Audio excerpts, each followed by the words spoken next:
HPX LOTM. Please call me Mr. Error by author, Hoin_Kyoma. Chapter 266-300.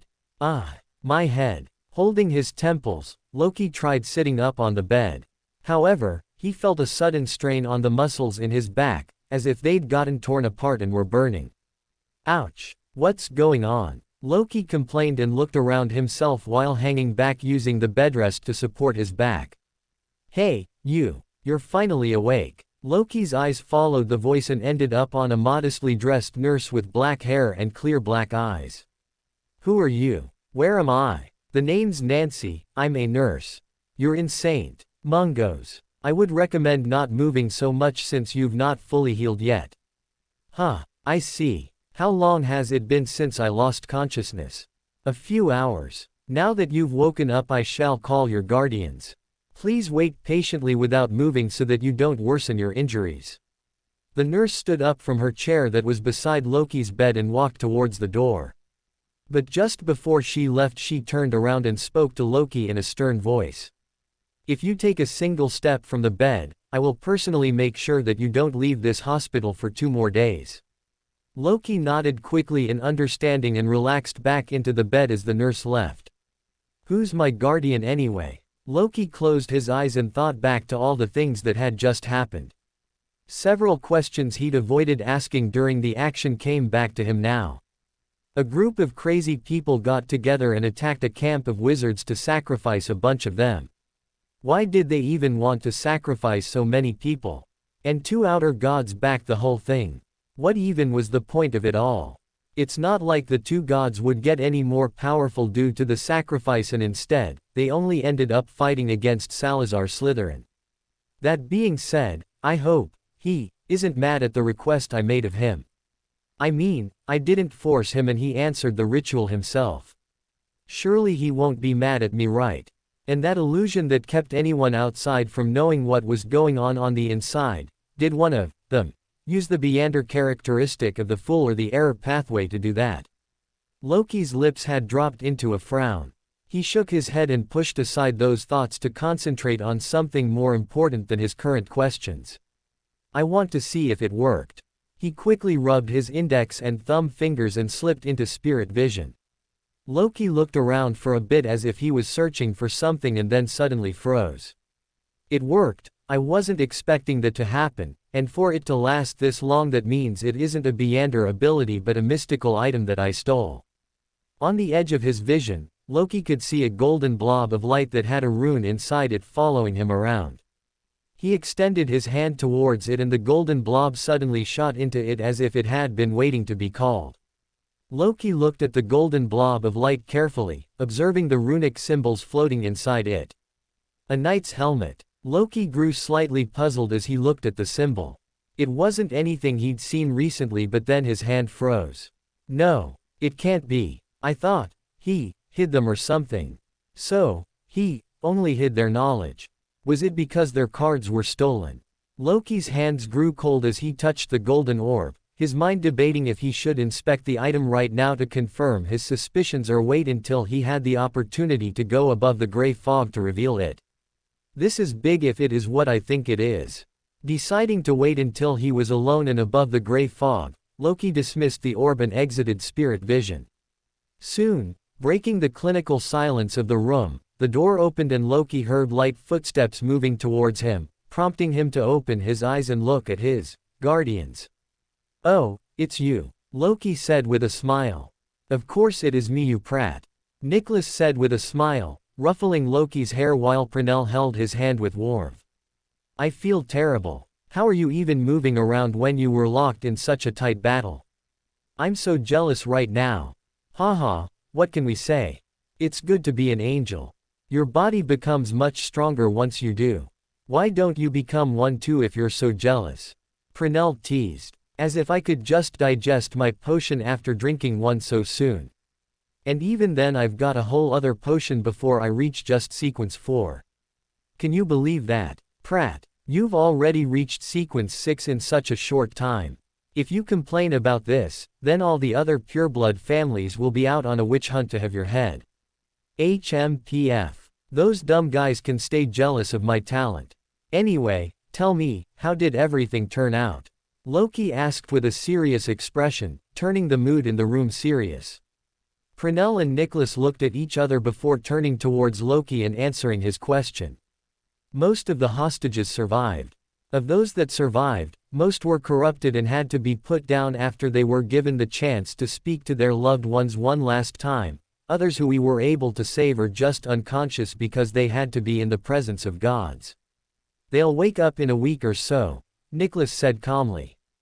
And, I'm sensing but what are you guys keeping hidden? Loki asked with raised eyebrows. Nicholas looked at Pernell and she continued. But most of the Death Eaters are dead.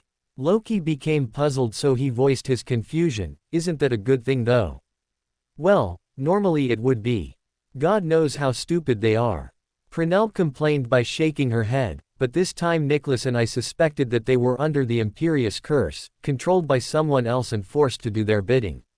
Loki's eyes widened in shock. How did I forget about that darned curse? Ah, so that's why you wanted me to keep them alive. You wanted to get them out of the Imperious curse's influence and interrogate them. Yes, both Pernell and Nicholas nodded. We wanted to study their memories to find out if there was something about the goals of their leader that we could figure out. But you said most right. So some of them are still alive. Nicholas frowned at that question, but he divulged the truth to Loki nonetheless. They are, but they're better off dead. Loki frowned and only one possibility came to his mind: corrupted.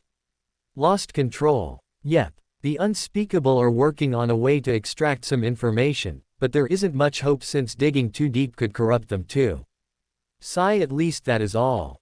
Nothing too bad happened. Loki paused his sentence midway and looked at Nicholas and Pernell. Why are you frowning like that? Don't tell me something else happened. They looked at each other once again and Nicholas explained, your prediction was right. The attack on the camp was only a diversion, at least we think so right now.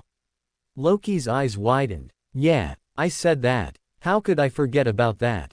And their real target? Did they attack Muggles or something?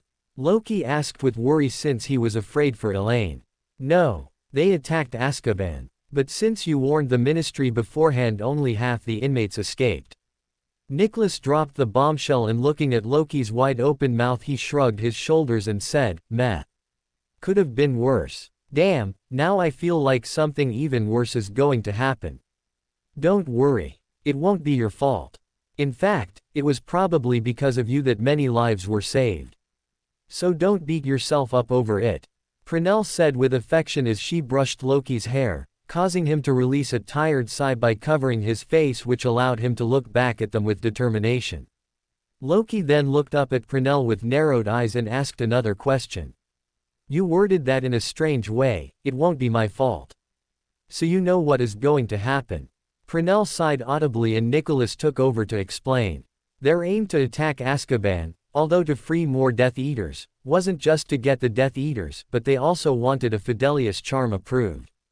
Huh, why wouldn't it have gotten approved? I mean, I understand that the gods might not have wanted to help the Death Eaters, but why do such a large thing instead of just appeasing the god in some way instead? Nicholas shook his head and explained quietly, the Fidelius charm isn't a part of the standard gods and goddesses. An evil god. Loki frowned since that didn't make much sense, as he couldn't think of a pathway that would have such a good concealment ability which would belong to an evil god. No, it belongs to one of the only two godless pathways. The visionary pathway. Loki's eyes widened. No way, the headmaster. Nicholas nodded. So the Death Eaters escaped and we aren't able to figure out where they are through divination. Nicholas nodded again, causing Loki to sigh audibly before he rubbed his face vigorously to pull himself out of the sinking feeling he was having. If anyone needs my help, just let me know. No, nothing to do for you now. In fact, it'd be more helpful if you focus on becoming stronger. We won't have to worry about you all the time then. Huh, why? How's that suddenly important? I mean, I know I have to get strong, but this much. But Nicholas and Pernell stayed silent, causing Loki to understand something. Ah, so it's something that could corrupt me. Pernell's eyes widened, but she did not lose composure. Instead, she nodded and explained softly, in simpler terms, as long as you become stronger, we can unite humanity to face our common enemy together. Although Prenell didn't mention anything about her, Loki immediately understood what she was hinting at. Loki nodded calmly and accepted the mission he was given. How can I help in this situation? What if I can control the money that is flowing around in Britain? Would I be able to control the actions of the Death Eaters if I can redirect all their money and steal it? But that would force them to resort to more brutal means to bribe other people, right? Sigh, how complicated. Well, now that we have all the depressing news set aside, I would like to give you some good news. Prenell exclaimed happily. Good news? Loki asked, confused. Yes. You are being awarded an Order of Merlin second-class medal by the Mystery of Magic himself for saving all the people in the camp. Huh, what's that? Why does it sound so familiar? Wait, I remember. Didn't Lockhart get that same medal? Nicholas was about to explain, but Loki interrupted him and asked, is that thing even any good? Well, it gives you prestige and fame, Nicholas said after some thought. That's all. That's pretty useless, isn't it? Loki complained. Way to go. How did the two of you make £10,000 seem so meaningless? Prenell complained. Wait, £10,000? Loki asked, pushing himself up with shock, but his muscles burnt and forced him to remain in an awkward half-up half-lying posture as he looked at Nicholas and Prenell with wide eyes. Seeing Loki excited, Prenell got even more excited. Yes. £10,000. The original amount was only £5,000, but the French ministry matched the amount since you helped Nicholas and me come out safely from the incident. Loki's mouth hung loose. You guys, did you guys pressure them to match the amount? PFTT. As if we'd do something so vain. Prenell waved off the matter and continued, a few newspapers also want to interview you about the incident and how you solved it. They're going to make knowledge about Beanders public. Loki asked with a frown. No, it's not like that. The current running theory among everyone there that didn't know about Beanders is that it was all the work of some dark wizard who wanted to gain power by sacrificing all the people present there. Nicholas briefed. Loki's frown only deepened. No mention of you-know-who. It clearly has something to do with him.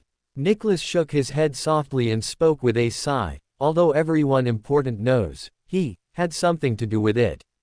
No one wants to leak the matter right now. No one wants to create panic about his return until things can be confirmed. Loki's brows furrowed and he asked, I feel like you're hiding something from me. Don't want to create a panic about his return. That feels like an excuse. Nicholas and Prenell looked at each other and spoke after having a silent conversation. It's because Albus is supporting the current Minister of Magic, Cornelius Fudge. Huh. Loki was confused by the response he got. Why does that matter? Using his ability as a spectator, Albus is going to help the current Ministry of Magic become a Sequence 4 saint. Loki's eyes widened at the information, but he still didn't understand why Nicholas was telling him this. I get why Adam is doing such a thing. He probably wants to firm the minister's position in the ministry so that the nobles faction can be curtailed a little, given how you-know-who is back on the rise.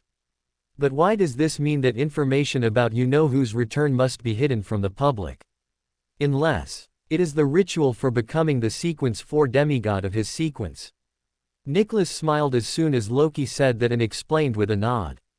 Precisely. Your minister, Cornelius Fudge, is going to become a Sequence 4 Earl of the Fallen. And to become one, society needs to follow his rules perfectly. And introducing you-know-who to the common witch or wizard would cause panic, making things unpredictable. Loki's expression turned sour when he heard that. Is there no other candidate for the position of the minister? The lawyer pathway has everything to do with corruption and disorder. Is there no one from the Justicar pathway that can become the minister? Unfortunately not. There is a candidate from the Justicar pathway who can become a demigod too, Miss Amelia Bones, but she doesn't have much support from the other purebloods in spite of Fudge not being a noble. Fudge has the support of the White faction because he isn't a noble. And Amelia being very stringent with following rules and regulations is also something to consider, Prenell added. Huh, fine, I understand. I just have to pretend like I know nothing about you-know-who's involvement, right? Nicholas nodded. Wait a second, the Order of Merlin second class. Am I being given that to keep me silent? Prunell nodded with a smile as she spoke softly. Now you're catching on, aren't you? Good. There was soft pause in their conversation before Prunell clapped lightly to change the mood as she asked Loki a simple question, how are you feeling? Is there still pain? A little bit, since my back still hurts, but other than that I don't think there's anything else wrong. What even happened to my back? How did I get hurt? Hee, it was Sirius Black, he fell down when he caught you and you landed on a thick root instead of his hands. I don't know if I should be happy about not having been caught like a princess or if I should curse him for not using his wand to slow down my fall and catch me. It's alright. You'll be fine by tomorrow. Then you can go and tell him thanks yourself. Prunell happily cheered on. Easy for you to say when I feel like my back's on fire. It's not that bad. It's okay. Prunell said, and then Nicholas interrupted. By the way, since we don't know you're standing in the Black House, we didn't tell Sirius Black about anything you told us. Yeah, you did the right thing. I was a little embarrassed to live with him, so I hadn't told him while Berga adopted me. Is he also getting an Order of Merlin medal? Yes, everyone that managed to stay awake and fight back is being given one. By the way, how did the two of you figure out that the Death Eaters were under the Imperious curse? That wasn't me, that was all Prunell, Nicholas said, causing Loki to turn to her for answers. That was simple. What set me off was the fact that none of them were the Beanders of any corrupted pathways. There was even the fact that I saw Lucius Malfoy in the crowd behind us. If the Death Eaters were actually doing something, he couldn't have ignored it. But what truly alerted me was that they were going to sacrifice themselves. Death Eaters wouldn't do that. It's already hard to find lunatics who would want to support the Dark Lord. Why would they reduce their own numbers? That actually makes sense. Why hadn't I thought of that? Obviously because I'm the only one in this room that's got any brains. Prunell joked, causing everyone to look at each other and burst into a short round of laughter. Don't worry about anything else, Prunell and I will be back in a few minutes, we still have a little bit of paperwork to settle. Once we're done we can go back, Nicholas said while patting Loki's back even though he flinched each time his hand landed on it. Thank you for helping me, Loki said with gratitude as he gave them a short bow, doing the best he could while not straining his back. Loki was dumbstruck as he looked at the card in his hand. It had been a few days since Loki had gotten discharged from St. Mungo's. He was still in Paris with Nicholas and Prunell because they'd insisted he remain with them at least until he was awarded the Order of Merlin medal. Seeing their insistence, Loki gave up and stayed with them. Folly left not because he had to teach Hermione but because Randolph had gotten caught up in the attack on the camp and was currently undergoing rehabilitation. Loki had met Randolph and there hadn't appeared to be a serious problem since he was a mid-sequence beander, which made his vitality quite strong. Yet he remained in the hospital because he had taken to liking a nurse there. Folly had gone there to see if Randolph was serious about his relationship. After finally escaping from Prunell's food attack that aimed to feed him enough food so that he could last a year without it, Loki took to visit the Saphira castle. As soon as Loki entered the castle he did the first thing he wished to do in these last few days. He examined the floating rune light orb that he'd stolen directly from her. The rune had a bluish glow and looked like the helmet of a knight. I guess I was lucky to have stolen an actual item and not a beander ability from her, because an ability would have only lasted about 20 minutes but stealing an item is permanent. Yet, I can't believe it. It can't be. How did I steal this off all things? Slowly Loki injected his spirituality into the orb of light and caused it to crack before shattering and fading away like fireflies. The shattering of the orb ended up dropping a physical item into Loki's hands. Once he saw it with his own eyes, Loki's muscles tensed. How did I get this out of everything in the world? And why does she have it anyway? With an audible sigh Loki finally examined the object in his hands. In Loki's hands was a card. It was a luxurious card that emitted a regal feeling. On its cover was a woman standing holding her right hand high and her left hand loose. In her right hand was a double-sided white wand, and on the table before her were a strange set of items: a pentacle plate, a long thin staff, a cup and a sword. The image was clear and it represented one entity of the tarot cards, the single quote ... magician. That wasn't directly what shocked Loki. It was what the image represented which did. The magician tarot card represented the other hidden pathway from this world. The door pathway. This is the blasphemy card for the door pathway. Loki was dumbstruck as he looked at the card in his hand. As much as he wanted to, Loki wasn't careless enough to pour his spirituality into the card since its recent owner was not one he could take on directly. I bet she did something to it just like she did to the moon card in LOTM. Instead, he activated his spirit vision and looked directly at the card. And there it was. Among the complicated rune structure that made the card function was a clearly hidden trap. One that would spring on unsuspecting strangers who carelessly poured their spirituality into it so that it could corrupt them. So that it could control them. In Loki's view was a splendid work of art with golden runes shimmering and glowing. It barely had any mistakes that he could spot to make it even better, but right in the middle of all the splendor was a blaring red organic Trojan horse-like spherical substance. It beat like a heart, waiting to attach to its owner, but Loki didn't give it the choice. Glad that I'm in sequence 6 now. I can steal corruption. Was I able to steal the card because of the law of beander characteristic convergence? Perhaps the card found me, the person who is in the neighbor error pathway, a safe bet to escape from her. Aiming for the only stealable thing from the card of blasphemy, Loki swiped his hand and suddenly, floating a few inches above his hand was the corruption sealed in a ball of spirituality. Looking at the rune on it, Loki sighed. I guess it really is her corruption. But what do I do with this thing now that I have it? Loki thought for a while, but other than using it as a flash bomb to make another beander instantly lose control, Loki stored it away so he could use it sometime in the future. Looking back at the card of blasphemy, Loki directed the gray fog to blast the card for a while. Just in case there's something remaining that is waiting to kill me. After a few minutes of tumbling around in the sea of gray fog Loki had conjured, he stopped. Carefully holding the card, Loki poured his spirituality into it. The card instantly turned into a book, and with just a little more spirituality, Loki found himself turning the first page. Sequence 9, Apprentice. Seeing the sequence he expected, Loki frowned. I guess I have 3 cards of blasphemy now. 2 more than what I can use. What do I even do with this new one? Give someone the potion and cultivate a beander of this pathway. Honestly, anyone from this pathway would be a great asset for my own apotheosis ritual, but it would also be a little burdensome to raise them just to usurp their power at the end. Frowning for a few more minutes, Loki thought of everything he wanted to do and concluded that it would be good to use for his upcoming project. With his thoughts sorted out, Loki looked towards the Crimson Stars while remembering the strange incident that had taken place in the World Cup camp. It would have been good if I could have a few allies to help me in situations like those. And I doubt the sacrifice that the Death Eaters performed at the World Cup camp will be the only one. I think there was something who wanted to achieve, and until he gets what he wants he'll probably keep performing the ritual.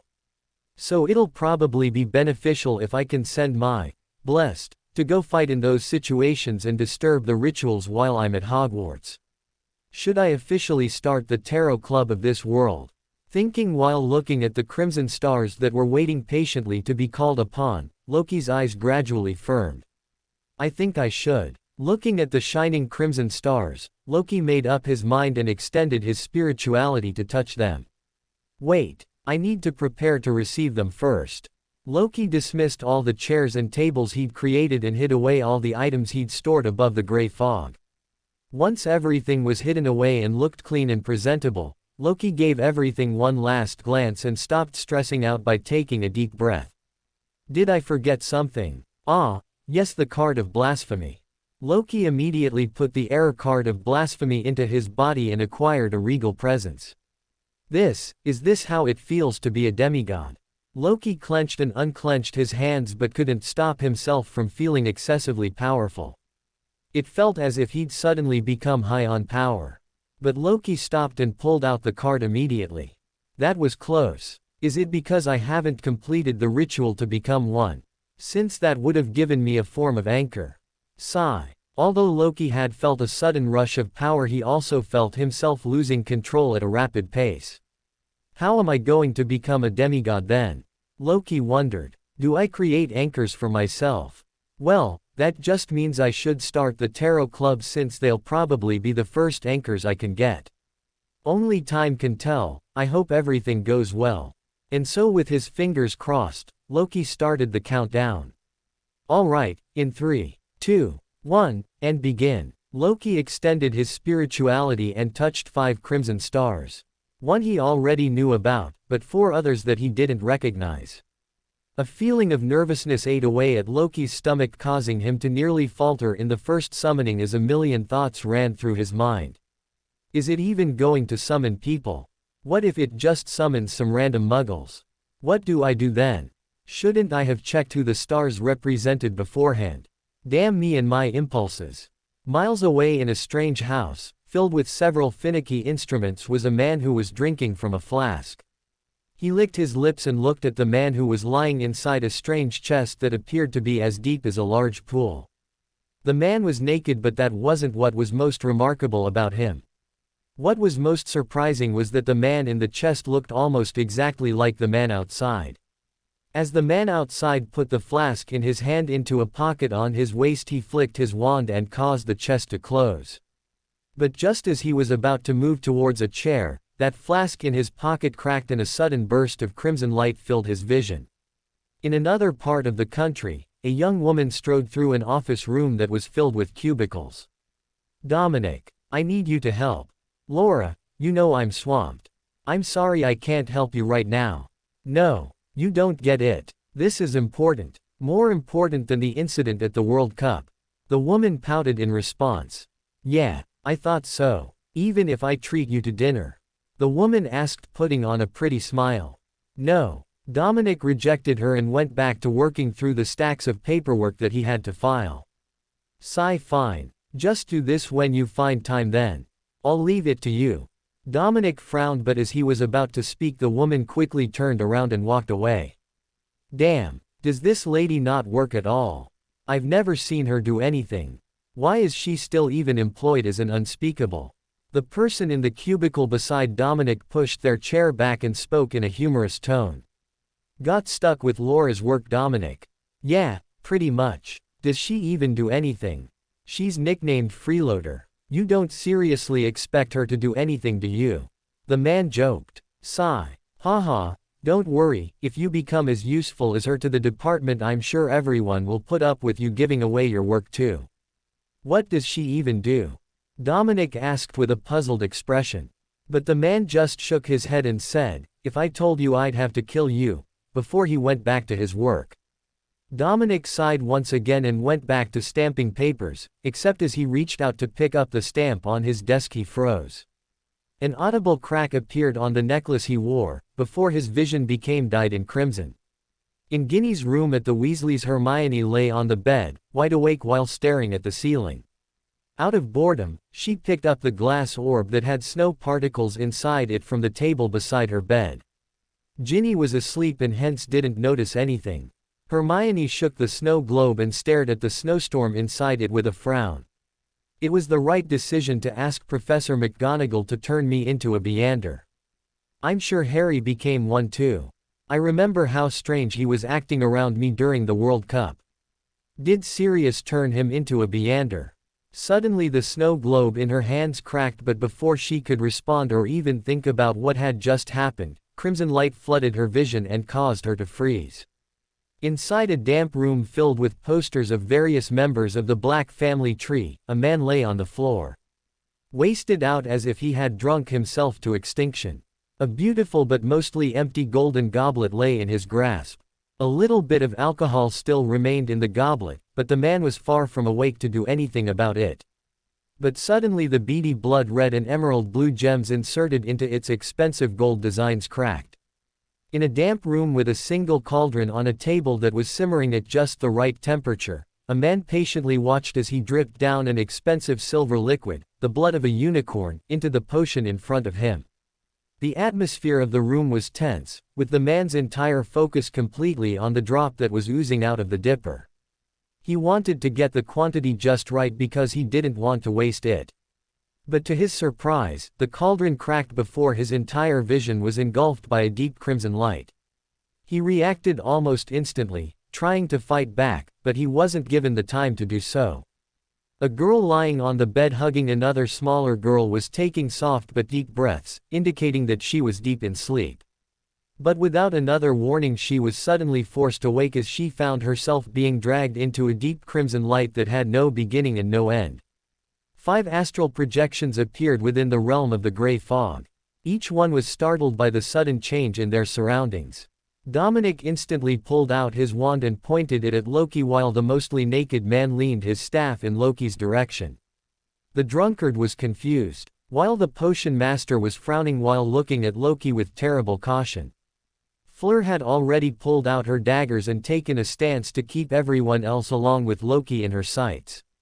They had all immediately recognized Loki as the perpetrator of the situation. And while Hermione was confused and afraid, she eventually pulled her wand out from her pocket and pointed it at Loki too.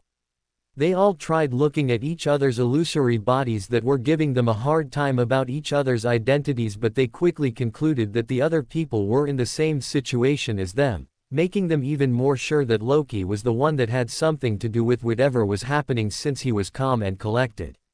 Looking at the hostile behavior of his future adorers, Loki smiled. "You want to point your wands at me?" Loki asked with a slight smile. But since his face was hidden by the gray fog and an illusion of mirage, it did not create the desired effect of non-hostility and came off as a provocation. "Who are you?" Dominic asked with force. "Where have you brought us?" Loki instantly recognized the voice and became dumbfounded. "Dominic, what's he doing here? And that man, is he naked? Ew. What was he even doing before coming here?" But Loki did not falter in his actions, he spoke with the same confidence he had started with. "This is an attempt," Loki said calmly. "An attempt?" Hermione asked innocently. Loki recognized her voice too and became even more dumbfounded. Every fiber in his being worked tirelessly to keep him from staring directly at the girl, and it took him some more to keep himself from breaking his act. But he didn't directly answer her. "Let's talk after we sit down. It's not good manners to keep your guests standing," Loki said and waved his hands. Almost immediately every other person's hands tightened around their wands to react in case something happened, but they all immediately became weak when they observed the Olympian pillars climbing out of the sea of fog underneath their feet. A dome formed on top of those pillars, and Loki calmly pointed behind the 5 people who had appeared in the Saphira castle. As they looked behind themselves, a table sprouted out of the fog with 22 chairs around it. The entire setup looked like it was meant for giants, not humans, yet Loki cared not for it and walked calmly towards his chair at the head of the table. The entire debacle had caused fear to sprout among the people, but Loki pretended to ignore it. At least this had the intended effect. Once he sat down, Loki looked at the 5 people who were still standing while warily pointing their wands towards him. "Are you not going to take your seats?" Loki said with a calm tone that made them all a little more fearful. It was only now that they all realized just how casual Loki had been when he'd performed all these actions in front of them. Their thoughts leaning in similar ways. "He's much, much stronger than us." Seeing Loki looking at them, they slowly put down their wands and moved towards their chairs. Hermione chose the closest chair on Loki's left, while Dominic and the naked man hesitated a little before they chose ones that were a little away from him, around the middle of the table. Loki felt a little annoyed because he'd have to talk a little louder now, but didn't say much else while Hermione lampooned. "Why did I sit so close to him like a fool? I should have stayed away like those other people. Mommy." Meanwhile, after a short debate with himself, Snape took the chair on Loki's right while Fleur sat a little beside him, making sure that she could use him as cover if something happened. Loki laughed openly at the foolishness of the 6 wary individuals but didn't say anything else. Instead, He waved his hand and used his ability to create an illusion strengthened by the gray fog. He made the illusion of a deck of tarot cards. The cards flew in the air and spread about, causing everyone to look at them in confusion. Before we begin, why don't you pick a card to represent yourself in this place? After all, I doubt you'd want to let each other know about your true identities. Loki said with a tone that hinted at intrigue and secrecy. It felt like he was the embodiment of the phrase, "Curiosity killed the cat." Tarot cards. Hermione mumbled, recognizing the cards at a glance. And although Dominic and the naked man had remained silent, they showed signs of recognition too, along with everyone else. Hermione carefully reached out and picked the magician card, and when the other 5 saw her sitting unharmed, they extended their hands to pick up cards too. Dominic picked up the strength and the naked man picked up the devil while licking his tongue cleverly. The potions master almost immediately picked up the moon card before Sirius picked up the star with an obvious smile. Moon card. Does he have a thing for dolls like Emlyn? Fleur picked up the Empress. She was emboldened by it when she saw Hermione being the only other girl among all those present. The naked man's card scared Loki a little since it corresponded to the abyss pathway, but he kept it to the back of his mind for now. Is he a good follower of the abyss pathway? Are there even people like that? Wait, was that why he was naked? Because he finished completing a crime or worse, was in the process of doing so. Once everyone had their cards, Loki tried to speak again, but Hermione interrupted him. You said it was an attempt. To do what? Are you a beander? Can we return? Loki paused at the sudden series of questions he was asked and looked at Hermione for a few seconds. How are you so talkative all of a sudden?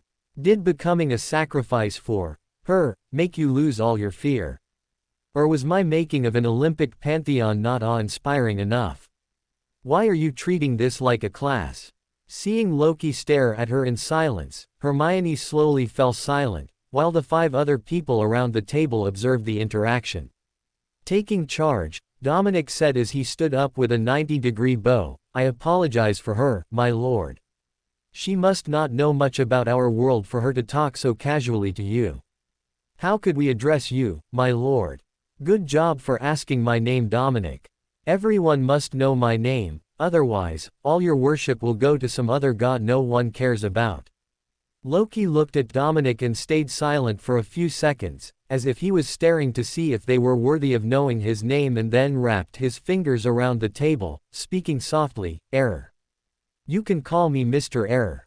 Of the deck of cards on the table, the lover's card slid out towards Loki and landed in his hands. Dominic, who was about to automatically sit down after asking his question, froze, and everyone else noticed his obvious action. Does he know the name because of the note I left with that unspeakable agent? Loki assumed. Meh. That will only probably increase his fear of me even more. Dominic stood up slowly and with a smile spoke softly, I see. I understand, Mr. Error. I shall refer to you by this holy name. Relaxing in his seat, Loki turned to Hermione to answer her questions since he was sure everyone else was wondering the same thing. The attempt was to kickstart a tradition of the past to symbolize the starting of this new era. Rebirth. The words had different reactions from everyone. Snape's grip on the edge of the table tightened while Fleur, Dominic and Sirius were only confused about it. The naked man on the other hand gained a prominent smile despite the mirage-like illusion covering his face. He was excited and almost wanted to jump at Loki, which weirded him out. Hermione was clueless. You can leave from here at any moment. But if you don't hear what I'm saying next, I will never bring you here once again. You may decide now if you want to leave. Loki's words reverberated in the ears of all those present and they each started to think about their current situation. Dominic, in spite of the absurdity of the situation, since he was in the unspeakables department one moment earlier and here in the next, tried to be rational. Given how there are 5 more people here, it is possible that he would include more people down the line, turning this gathering into a cult. It would be best if I remain here for now so that I can report everything about it to my superiors. But can I talk to anyone else about this? If he can already summon me so easily, won't he know if I talk about him? In that case, I can remain silent about it until I see something heinous happening. After all, there are several unauthorized beander gatherings in the black market, and this shouldn't be any different from them. Well, at least nothing indicates it is except him, for now. With his thoughts sorted out, Dominic said nothing and stayed silent. Should I leave? Hermione thought with a frown. It would be best if I could leave and inform Professor McGonagall about this via an owl. But suddenly her time at the World Cup surfaced in her mind and made her reel that idea back. But will he kill me if I say I want to leave? After all, no one knows I was brought here, so no one can check on me to make sure I'm alive. Can I tell one of the other people who've come here with me to check on me at the Weasleys? However, she immediately tossed that thought away. No, I cannot trust them without knowing more about them. I guess the best thing to do would be to go with the flow and figure things out as you go. Come one my own. You can do it. Loki looked at everyone with his spirit vision and studied their astral projections and body of heart and mind, seeing if he could take note of their emotions and learn about their thoughts and their sequences. Dominic seems to be rational but wary of the current situation. Hermione is mostly afraid, but she has a spark of rationality. I guess she's treating this like a freak event that she wants to get out of as soon as possible. She's thinking of informing Professor McGonagall about it. Why does she think Professor McGonagall will be of any help here? This isn't Hogwarts. This other man, Mr. Moon, his astral body feels imposing to look upon, like it is a vast object that can't be touched carelessly. I can't read his thoughts, but I have a feeling of striking familiarity from him. Is he someone I know? He also has a strange aura around his wrist. It's like something is meant to be there, but something else is working hard, concealing it. And that's Fleur. Well, I knew her, so there's nothing much to see here, but I can't read her thoughts too. They're well guarded by runes, like Mr. Moon's. The third man, Mr. Star, is an open book. He has subconscious runes protecting his head, but they are weak and look like they have been eroded because of lack of proper care. Did something happen to him to make him ignore his mental defenses? A noble perhaps, one that graduated from Hogwarts and has nothing else to do but indulge. And he's still wondering if all this is a dream. And why is he so annoyed by the other man? He wants to put his feet on the table to block himself from seeing the other man. Why? What is he, a provoker? No, I can clearly see the deep darkness that is part of his astral projection, so the darkness pathway. Seriously. No way. But Loki's attention was currently not on these thoughts. He was looking at the naked man while using the fog and illusions to hide his gaze. His astral body is deep like the abyss. It has the power of pulling you in. But what is that corruption on his wrist? Is this what Mr. Moon is hiding? It doesn't come from her, but it is also remarkably similar to the one planted by her on the door blasphemy card. It's just weaker. Is he someone to be wary of, or is he someone who must be pitied and saved? He's also surprisingly the most rational out of everyone here. Is he used to situations like these? But why? Let's shock him a little. If you are waiting for her to save you, it won't happen. She does not have any influence in my territory. If she came here, she would probably be dead even before she opened her mouth. Almost instantly the heads of all people snapped towards Loki and then in the naked man's direction, but out of all of them, only the naked man's colors shifted from blue, which indicated rational thought, to crimson red, which represented excitement or panic. The man licked his lips but did not respond. Only after Loki kept looking at him for a few seconds of silence did he speak. I would not dare. Loki smiled, but his face remained hidden from everyone. So he did get scared. Does that mean he's her believer? If so, he's linked with you know who. So he's a Death Eater. Snape looked at the naked man and frowned. He didn't understand what was going on, but he chose to take note of everything that was being said here. Eager to make sense of it all once he was in a safe space. Fleur, on the other hand, was just plain confused. Her? Is there another goddess, or is he referring to mine? Loki frowned in thought, but after a few seconds he spoke. Since everyone has chosen to remain seated and attend the gathering, why don't we begin? I assume all of you want to keep your identities hidden, so I will tell you a little about myself. Of course, I have to explain my greatness to you. You are my dearest future anchors. My name is Mr. Error. I preside over the domain of truth and lies, of history, present and the future, and also right and wrong. And as I dictate the tradition of the Tarot Club, it follows only one fundamental principle. Loki paused to look around, making sure that everyone was paying attention to his words, before speaking again in the silence that resounded louder than ever in the Saphira Castle. The principle of equivalent exchange. Welcome to Fanfic Audiobook, your go-to place for immersive audiobooks.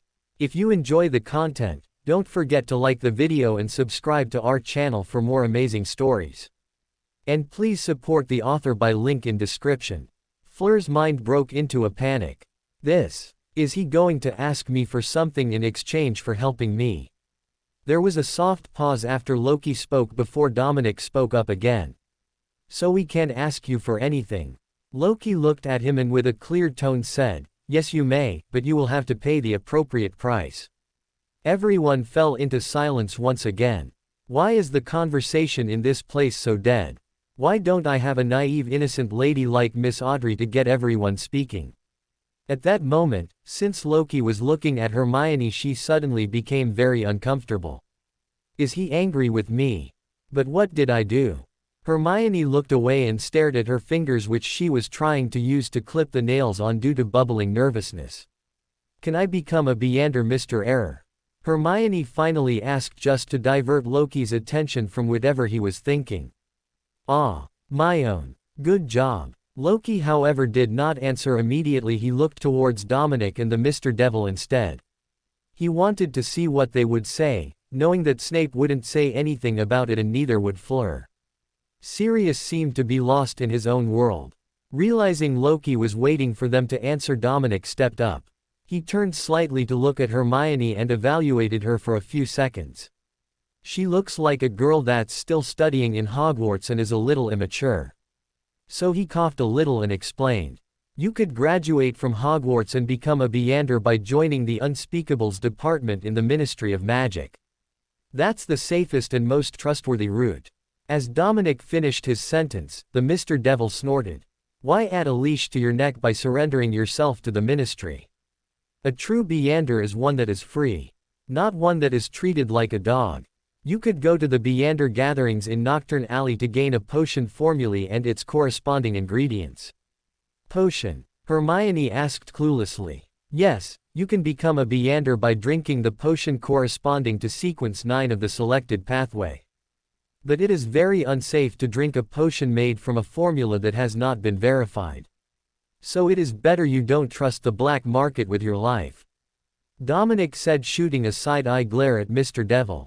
Ignoring the spat between the two other members, Hermione asked patiently since she was getting interested in the conversation, sequence 9. That means there are multiple sequences. Yes. There are 9 sequences in each pathway, from 9 all the way to 1. Each pathway that is complete is associated with a true god of that pathway. Dominic patiently explained. True god? Like there are real gods? Hermione asked, a little surprised. Yes. Each pathway has a true god that looks after the beanders of that particular pathway. There are several dangers one must cross to successfully become a beander. And one of those is loss of control. The higher you climb the pathway, the harder it becomes to keep your sanity. Hermione frowned. Is this what Professor McGonagall and Loki meant when they said it is dangerous to become a beander? The danger of losing control. How does a true god prevent you from losing control? That, I do not know. I'm sore. They do it by accepting your prayers and shedding some of their divinity to keep you from losing control, the Mr. Devil said, interrupting Dominic. The statement got Loki's attention since it was clearly wrong. And how do you know that? You just happened to talk to a true god about it? Dominic asked with annoyance. Mr. Devil looked at Dominic and with a sneer on his face that was clearly visible to everyone else spoke snarkily, I'm a demigod boy. Dominic's hands clenched as his muscles tensed. Hermione, although a little scared, was even more curious. A demigod? Yes. Beanders from Sequence 4 attain qualitative change in their bodies which pushes them closer to godhood. For example, they acquire their mythical creature form. Mr. Devil explained impatiently. But I can't boast about being a demigod now, after all you are in the presence of a true god. Mr. Devil said with a slight tremble as he nodded in Loki's direction.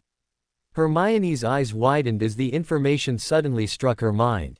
He's a true god. But how? Why? Hermione suddenly felt like she had been rude to Loki all this time. She shivered a little and immediately ducked her head, not daring to look at Loki directly.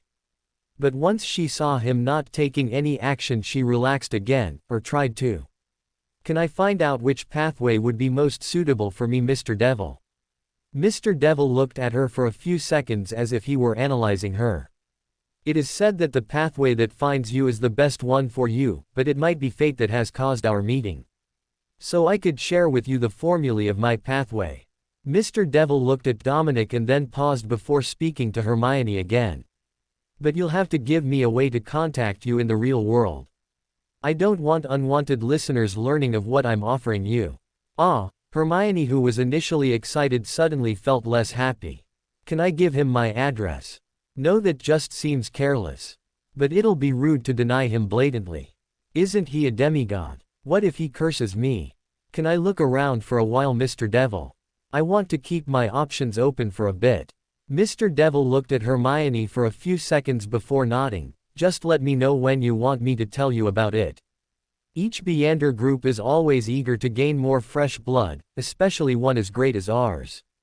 With that, everyone became silent once again. But Snape was panicking. Miss Granger. Looking at them stopping talking, Loki spoke with a mental sigh. Are all these people introverts or something? I can understand Mr. Devil not talking because he wants to hide his identity of being related to you know who, but what about Dominic and Myone? Shouldn't they be ecstatic at being part of something so extraordinary? I guess I'm just unlucky that way. With everyone silent for a few more seconds, Loki spoke up with clear disappointment in his tone. We can end this gathering here, Loki said, wrapping his fingers around the table. Everyone became tense at the statement before Hermione brought into herself the courage to ask, that. Loki looked at her with a deadpan expression. Out with it, girl, I know you love to gossip, bring out at least 1% of that gossip energy. What happened to that starting out by treating this as a class energy? Did she really get so frightened by the information about me being a true god? When she's already been under the influence of one and lived to tell the tale. I thought what doesn't kill us, only makes us stronger. But Hermione only got more worried as she felt Loki's stare dig into her. But Dominic helped her out. If I may, what she's probably wanting to ask you, my lord, is if there will be other gatherings like this one today. Hermione quickly nodded. Do you want me to stop pulling you up here? Loki asked flatly. But his tone came off as standoffish, as if he was threatening everyone to see who'd reject. And when no one spoke for a few minutes, Loki continued. There will be a gathering at midnight every first day of the month from now on. Make sure you're safely hidden away and aren't disturbed during this time. We will end the first gathering here, Loki said calmly. Mr. Devil immediately stood up and bowed. Thank you for letting us be in your presence, Mr. Error. The remaining followed and did the same, but Snape remained silent even as he bowed. Loki nodded and waved his hand, disconnecting Mr. Devil's connection to the Saphira Castle. Seeing their colleague suddenly vanish, everyone else was put on alert. They must be wondering why I sent Mr. Devil away. Snape and Fleur didn't show any outward reaction like Hermione and Dominic, who were visibly bewildered, so he spoke quickly. I just wanted to inform you not to trust Mr. Devil so easily. Consider this piece of advice a show of my benevolence. Not to trust him. Hermione suddenly felt weird. But he helped me so much just now, why should we be wary of him? Although he looked like he was in a rush, he seemed nice. But he was naked. No, I was probably seeing things. That's because he's connected to her, and her, blessed, or the person you rather know as Voldemort, Loki said casually. Everyone, regardless of who they were, had their blood freeze at the name drop. Even though all of them were confused as to who Loki was talking about when he mentioned her, they didn't ask about anything else. "Thank you for informing us, Mr. Error," Dominic said with a deep bow. But Hermione was thinking something else. Why did Mr. Error invite Mr. Devil here then? Does he expect us to do something about it? But what can we do? That's it. You can return now, Loki said, disconnecting almost everyone from the Saphira Castle. Hermione, who had prepared to vanish after Loki waved his hand for a second time, found herself feeling a little cold when she was the only one left here again. Suddenly all alone, Hermione became even more tense. "I know you're worried about being alone here, but I have something I thought I should inform you about." Hermione gulped audibly in tension but stayed still. Choosing a pathway can be a difficult task. There are usually several factions among you humans that correspond to each pathway. There's usually a lot of infighting, and if there's no infighting, then someone externally doesn't like you. As such, choosing a pathway is like choosing your enemies and friends all at once. It is a heavy burden. Loki paused and allowed his words to sink in before he spoke again. "If you want to, I can give you the sequence 9 of a pathway that was thought lost to history. So as long as you keep your cards a little hidden, no one will suspect you of anything. And by the time they do, you'll already be a demigod capable of fighting them off." Hermione suddenly felt like there was an enormous weight on her shoulders. Firstly, the sudden information was too much for her to take in at once, and her mind began to spin around a single question. "If I might ask, Mr. Error, why are you doing this for me?" Loki looked at Hermione deeply for a few seconds before giving her an answer. "Someone close to you asked me to help you out. Of course, I don't do things for free. I've already taken their sacrifice, so I'm just doing my part. The rest is up to you."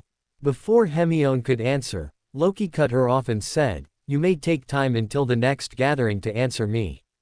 Cutting her projection from Saphira Castle, Loki finally breathed a sigh of relief. P.S. That was tense. How introverted are these people? Loki flicked the door blasphemy card in his hands and stared at it blankly while relaxing in his chair. Should I give the potions from this pathway to Hermione? It would make for a good investment. Especially if I were to steal her apotheosis ritual for myself like Aemon. I've already told her about it. Now all that remains is to see what she chooses. Tossing the card into his pocket, Loki looked at the large empty table that was in front of him. Should I create a dummy like Klein did to make everyone talk more and publish missions for everyone else? Probably should. That would be smart. I should have done that in the first meeting itself. That would have given them less of a shock, but this is also nice. This way they will learn a little more about me and how powerful I am. Outside the Saphira Castle, in a cozy homely room, Hermione woke up with a jerk. Was that a dream? Hermione looked around the room and spotted Ginny still sleeping, but then her eyes fell on the snow globe that she was holding and found that it had cracked a little. She immediately pulled out her wand to fix it, but no matter what spell she used, it remained broken. So it was real. Hermione's ears still rang with the words that Loki had just said. "Someone close to you asked me to help you out." Was it Professor McGonagall? No, she would have written a letter to warn me about such a thing before. Then who? Daphne? No, she's not like that. I'm sure she'd have told me about it if she was doing such a scary thing. Loki then. But he was adamantly against me becoming a beander. Did he ask Mr. Error to help me? But why? And wouldn't he have warned me beforehand if he'd done such a thing? Hermione frowned deep in thought. Eventually she collapsed back into her pillow with one last thought. But suddenly her skin crawled with disgust. Ew, doesn't what Mr. Error said mean that I have a beander stalker? Whoever did this to me, I will make sure to catch you and beat you until you no longer want to stalk me anymore. Miles away in the office, Dominic suddenly woke up on his desk as if he'd just suffered a nightmare. You, right fam? Dominic's deskmate asked out of surprise in an attempt to comfort, but to Dominic it only meant one thing: Mr. Error is really strong. He was able to pull me into that gathering without alerting anyone in the office. How? Suddenly he remembered Loki's words at the end. That's because he's connected to her, and her blessed, or the person you rather know as Voldemort. I knew something was wrong with that bastard. But who was this, her, that Mr. Error was referring to? An evil god. The primordial demoness. Do I report him? But how do I tell them I got this information? I better keep everything hidden for now. And I'll inform them about the matter once I'm sure he is trying to do something serious so that he can be caught in the act. Yes, that's the best option I have if I don't want to be seen as the believer of a crazy god. In another part of Britain, a naked man suddenly opened his eyes and looked around himself. Not spotting anyone around himself except the man who was in the trunk, he relaxed. He then turned his attention towards his soiled pants on the floor that had gotten wet with the polyjuice potion that had leaked from his cracked flask. With the wave of his wand, the potion was collected from his pants and filled a different container.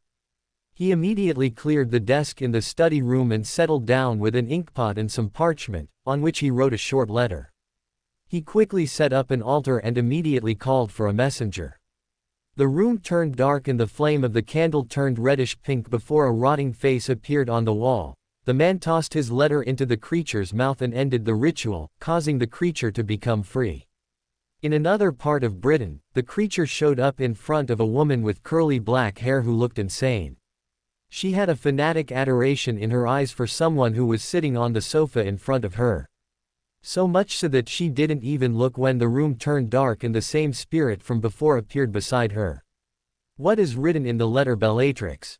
the half-dead voice of the person on the couch asked, causing Bellatrix to finally divert her attention and look at the creature that was delivering the letter. She put her hand into its mouth and pulled out the letter, before opening it and reading it. Crutchy says he was pulled into a gathering in the presence of a true god who referred to himself as Mr. Error. However, nothing of note happened there. Should he do something? Mr. Error. The croaky voice that sounded half-dead asked.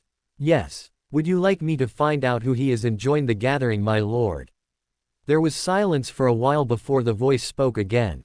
No. Tell Barty to keep me informed about this gathering. But also tell him to focus on his mission. I don't want any mistakes to happen.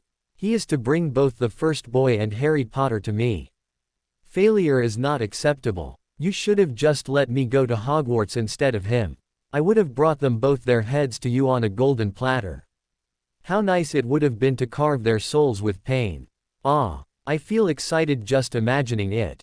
No one responded since Bellatrix's eyes were still adoring the picture she'd painted in her imagination. Snape opened his eyes and saw another pair of crystal-like blue eyes peering into his own. Granny, I'm back, Loki said as he stroked the wooden cover on Walburga's coffin. After Loki learnt that Sirius wasn't using the home, he arrived here. He'd also received news of spotting Harry with Sirius in Diagon Alley, so Loki assumed that they were out on a picnic to divert their minds from the recent attack during the World Cup and wouldn't be coming to the Black Manor for the foreseeable future. You know what happened in school this year? You won't believe me. Your son, Sirius Black, escaped from Azkaban. And it turns out he wasn't the man who betrayed the Potters or killed Pettigrew. It was Peter Pettigrew himself who did everything. He even faked his death and caused Sirius to get caught in his stead. Also, I learned about what scares me the most when Professor Lupin, the new Defense Against the Dark Arts professor, allowed us to battle a boggart. It was this random character from a book I read. He wears this golden monocle and has the ability to take over other people without anyone releasing he has done so. He terrifies me. But don't worry, I put him in his place and passed the exam fantabulously. Loki had his one-sided conversation with Walburga for a few more minutes until he was done retelling her all the stories of his time at Hogwarts last year. Oh, and before I forget, I'm also in the process of trying to find a way to cure your curse. 2 angels promised to help me with this, so I hope you're back soon. In his spirit vision, Loki could swear he saw Walburga shift as if she was going to open the coffin and hit him because of his constant yapping, but checking again, Loki found her to be just as stationary as she had initially been. Ending his conversation, Loki went upstairs to meet Creature. Thank you for trusting me enough to give me that locket, Creature. I was able to perform a task only because of its help. Loki said with gratitude and a soft head nod. Creature only be following master's orders. Creature responded with a deep bow, if creature may ask a question to master. Yes, I can at least do that much. What happened to the locket? Ah. Don't worry, I destroyed the soul that was attached to it. Now its rightful owner owns it again. Creature's eyes widened for a second before they began to fill with water. Loki became worried about it, but Creature immediately bowed even more deeply than before, with his nose almost touching the floorboards as he said, Creature cannot thank you enough.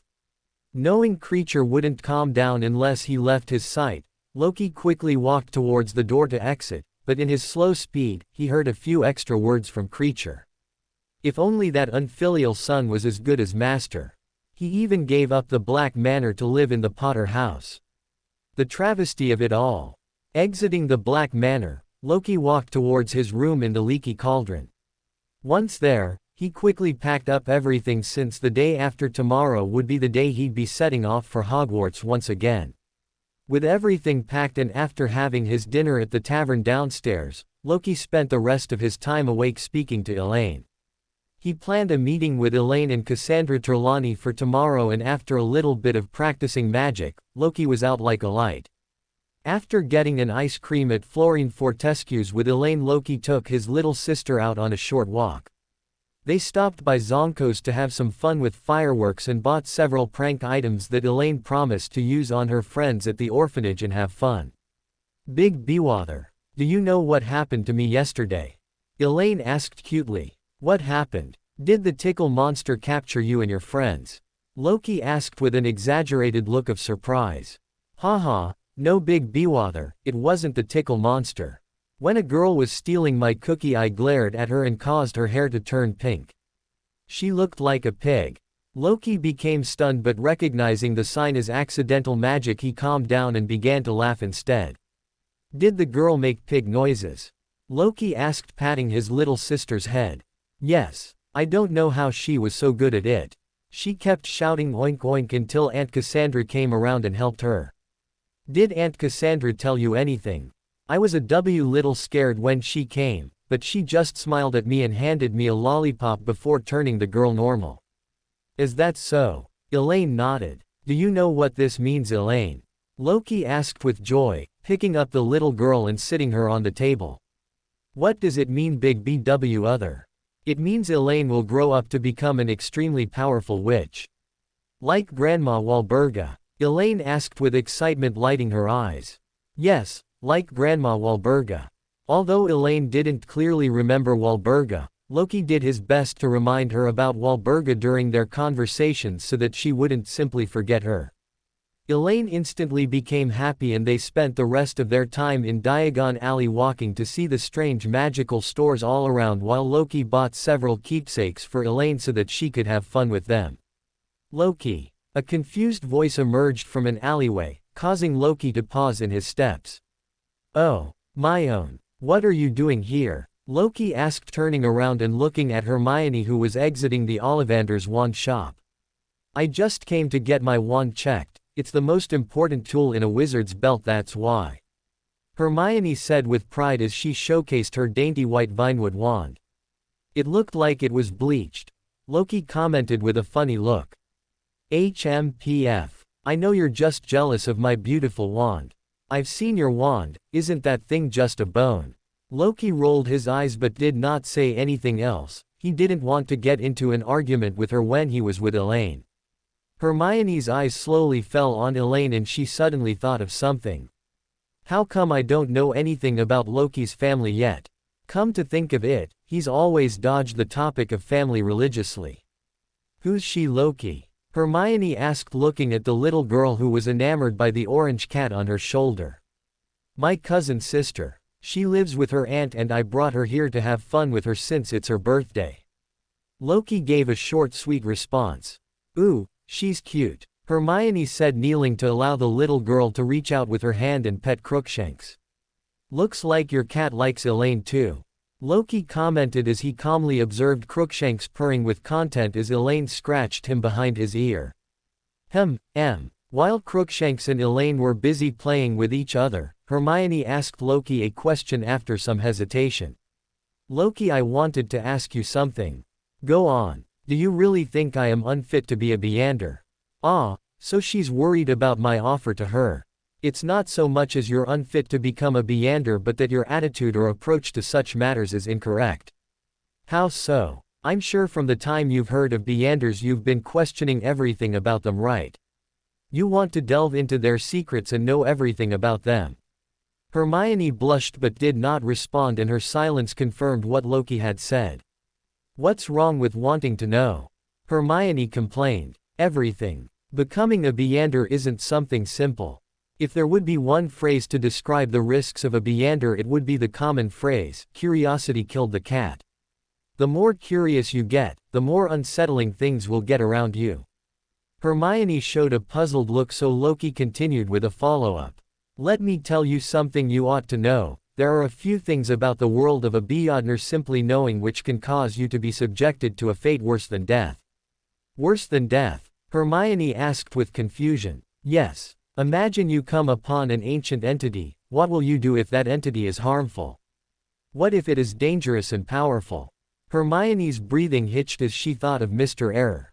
There's no shortage of them, and the minute you learn about them you become their puppet, dancing to their tune and working their requests, all before you even know what you've become.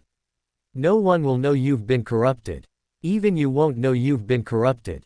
Hermione clenched her hands and balled them into a tight fist as if she were fighting something within herself. She felt afraid. But Loki didn't stop there, he continued. Do you know what happened to the Death Eaters in the camp? Hermione shook her head, making way for Loki to explain. The Death Eaters were all under the Imperious Curse, controlled by someone else. But that is not the important part. They performed a ritual to sacrifice the hostages. A ritual to an evil god. One that does not have the best intentions for humanity. Do you want to know what happened to them even after the ritual was interrupted and failed? Loki asked, looking right into Hermione's hazel brown eyes. Hermione gulped audibly, but she soon nodded with a resolute look. I want to know. The fraction of a second they were exposed to the god, their brains melted along with their bodies, causing them to turn into eldritch monstrosities that could barely form a coherent sentence, forcing the ministry workers to put them down lethally. And you know what? That was the best that could be done to them. That's how risky it is for a human to become a beander and come in contact with evil entities. Hermione clenched her hands tight with fear, but she asked one last question. Why did you choose to become a beander then? Loki looked into Hermione's eyes and with a straight face said, because.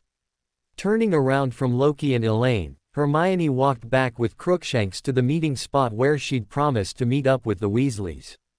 On her way, Loki's words echoed through her mind as the pictures of the night when she was taken hostage flashed in her vision. She vaguely remembered how she felt when the ritual that the Death Eaters' leader was performing concluded. It was a terrifying feeling, one that had caused her to immediately faint out of panic. The feeling had remained with her after she woke up, but seeing everything return to normal left her feeling that the terrifying pressure was nothing but a faint mistake in her imagination. She hadn't learnt much from Arthur Weasley after the incident, since all he shared with the kids was that everything had been settled and that there were no casualties they had to worry about. But hearing about the truth from Loki, a chill ran up her spine. They had to be put down. Innocent people who were being controlled by the Imperious Curse. Put down like rabid animals who had probably only barely gotten a glance at the god that was summoned. All of a sudden, the warmth and joy of the people trotting around Diagon Alley didn't feel so inviting anymore. The thundering dark clouds overhead made it a constant reminder to her of just how vulnerable she had been all this time. If the Death Eaters are becoming active, that means you know who is starting to get active. He attacked the castle in the first year and his diary did it in the second year. What's to say he will stop? And given how close I am to Harry, what's to say he won't come after me and my family? The thoughts in her head scared Hermione. Until Loki's words rang through them all, making things clearer and clearer for Hermione. In this world where terrors roam among humans, the only way to survive and keep everyone close to you safe is by becoming a terror yourself. Hermione clenched her hands tight and continued to walk until she reached Leaky Cauldron, where the Weasley family was waiting for her. I know what to do now. I must become a beander, and a strong one at that. Loki looked at Hermione leaving with a soft sigh before he turned to speak to Elaine once again. Elaine, do you want a pet like Crookshanks? Elaine looked up at Loki with wide eyes and a cute smile as she asked, can I? Loki nodded and spoke unhurriedly, come on, let's go and find you a magical pet. Then when you're playing with your friends you can show off your pet. Spending the rest of his time in Diagon Alley with Elaine choosing a pet, Loki had a fun time as he pushed thoughts about Hermione and him to the back of his mind. Meeting up with Cassandra Trelawney at the entrance of Leaky Cauldron, Loki bade farewell to Elaine who didn't cry much this time since she'd gotten a pet puffskein. Make sure you take full care of it, won't you Elaine? I promise. I won't trouble Aunt Cassandra. Elaine said with a sweet smile as the puffskein tried to insert its long tongue into her ear to eat any wax inside it. This won't be a problem, will it, Mrs. Trelawney? No, don't worry, I have my own magical pets too. A beander item helps keep any unwanted questions away, so it's alright. I see. Thank you for bringing Elaine here once again today. I hope I can repay you in the future for this act of generosity of taking care of Elaine. Don't worry about it. I sense that you'll be reaching sequence 4 soon and hope you explain your abilities sometime in the future. With a short goodbye after that, Loki and Elaine along with Cassandra parted ways, leaving Loki to his own thoughts as he pondered while looking at the moon out of the window. Boarding the train, Loki found himself a spot in one of the carriages, once again next to the prefect's compartment. Sitting down after levitating his trunk away onto the upper shelf, Loki relaxed while creating a soft gust of wind to cool himself because of the excessive humidity. Eventually, the train started with no one else entering Loki's compartment, leaving him some silent time to read a book Nicholas had lent to him. Ritualistic Genesis, a way to appease gods. He'd given him this book to help him out on his quest to create a global world bank backed by true gods for the wizarding world. Nicholas wrote it himself, and this was the only copy around, which directly made it extremely precious. As Loki read through the book though, his thoughts floated around. What items are there for Rowena Ravenclaw or Helga Hufflepuff that could be sacrificed to awaken them? Should I first focus on identifying who the next visible person in those crystals is? Once I figure that out, it'll allow me to empower a more focused effort for their relics. I have a suspicion, or rather a hunch, that dealing with the god, whose physical body is visible, will be easier than those with their astral projections only. Loki had asked Nicholas about the founders, but he said he didn't know much about them, or rather he knew less than Loki about them since he didn't even know they were true gods. Purnell had helpfully given Loki a list of their achievements in magic and otherwise, along with things they were known for throughout history, but none of them indicated an item of value associated with them, except Godric Gryffindor, who was consistently recorded carrying an exquisite sword. Was the sword that Harry pulled out in the Chamber of Secrets the Gryffindor sword? I remember Sonny telling me he could feel powerful spirituality radiating from it even in the dream, so that does confirm that it is a beander item of some sort.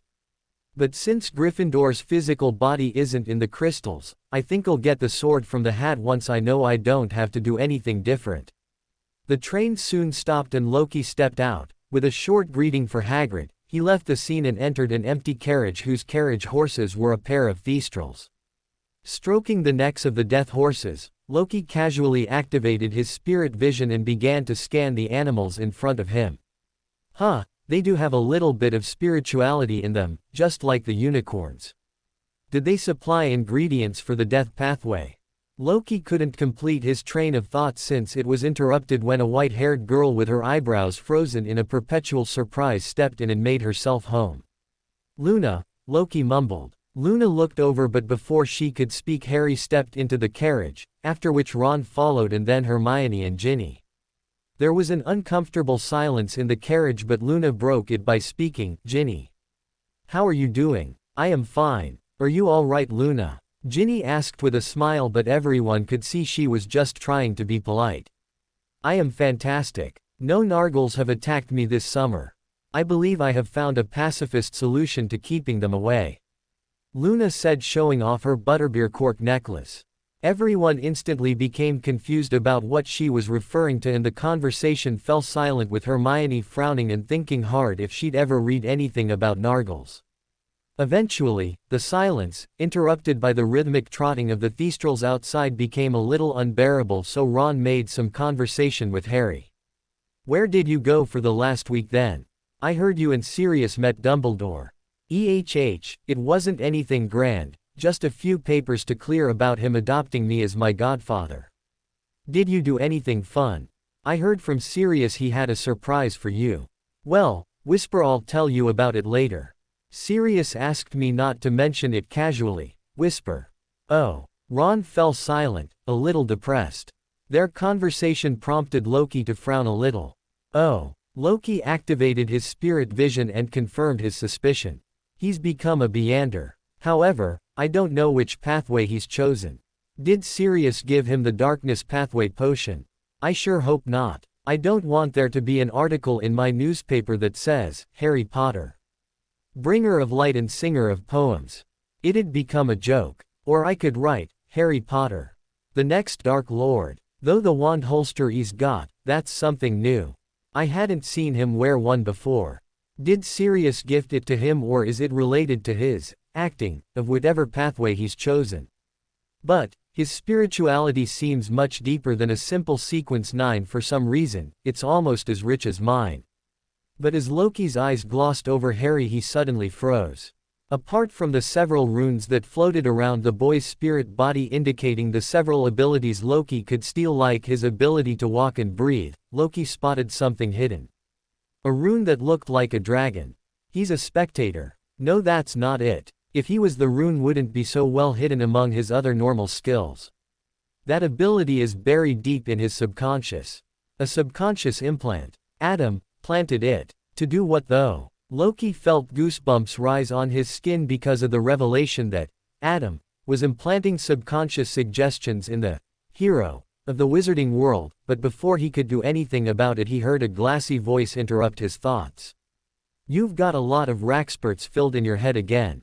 Are you all right?" Luna asked calmly. Loki looked at her and then softened his gaze and tried to relax his posture while thanking Luna for speaking in such cryptic terms that everyone thought she was mad. "Haha, don't worry about it. I'll be fine. I'm more worried about our Dada teacher this year. You guys think there'll be someone as good as Professor Lupin this year?"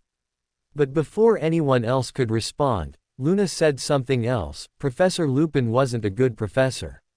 He was biased. Dad says he's part of a secret hidden club that thinks they're above everyone else in the world." There was a few moments of silence before Harry almost shouted, "What? He was the best. Just because he was a werewolf you can't say such foul tea." Ron covered his mouth and pulled him back to his seat as he whispered in his ears, "Calm down. That's Luna Lovegood. Everyone calls her Loony Lovegood for a reason. She makes up stuff just to get attention. She has a few screws loose up there." Loki felt his mouth sour, since even though practically everyone had heard what Ron had whispered, no one took a stance against him.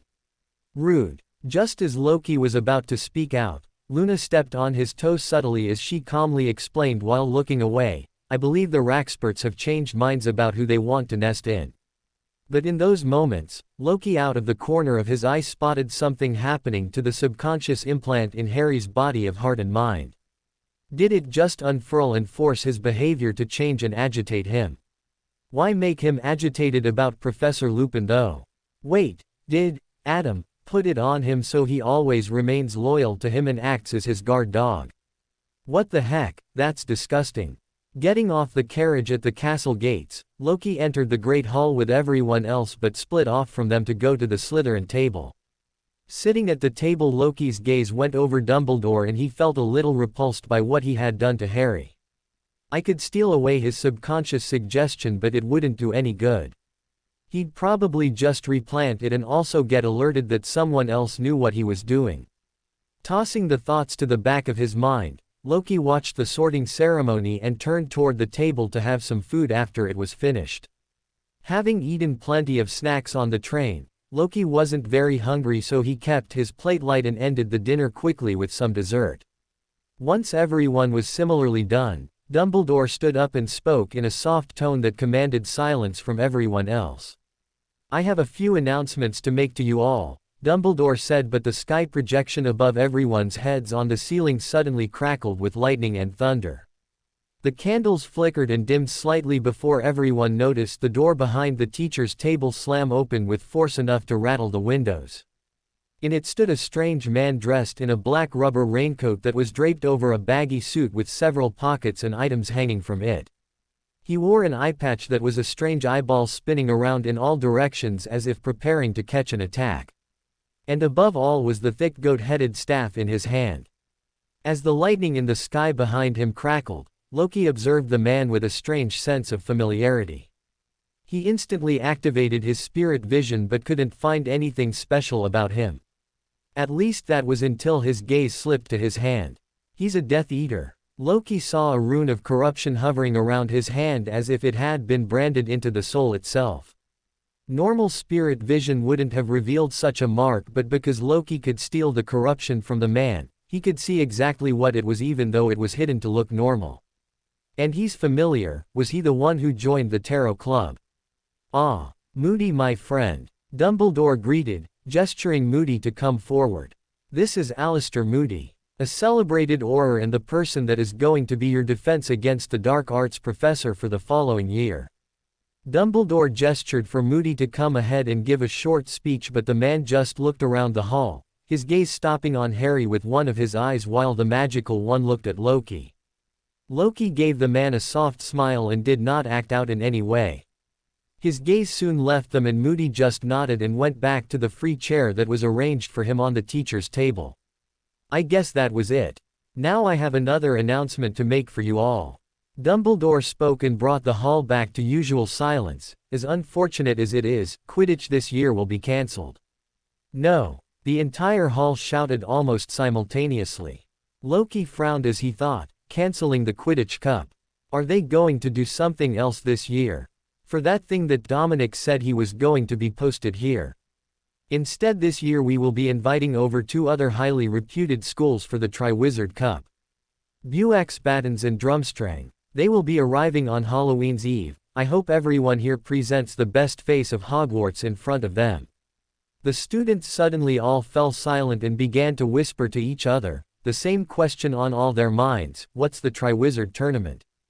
Astoria asked Loki. "I think I read something about it being a competition between 3 schools champions. It was discontinued because the participants would die too often." Loki said, a little unsure since he didn't remember exactly where he'd read that little tidbit. "Die?" Astoria asked. Her eyes, they're shining. "She's not afraid, is she?" amused.